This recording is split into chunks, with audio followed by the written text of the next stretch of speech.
आओ बच्चों में तुम्हें कहानी सुनाओ। जंगल में एक शेर रहता था। एक दिन वो शेर सो रहा था कि अचानक एक चौहा वहां आ गया और शेर के बालों में घुसकर खेलने लगा। अचानक शेर की आंख खुल गई।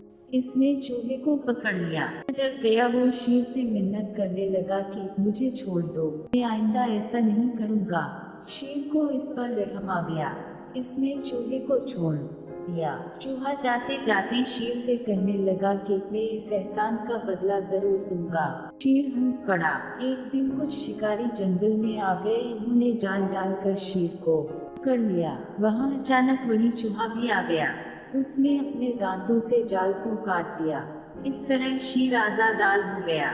शेर ने चूहे का शुक्रिया अदा किया।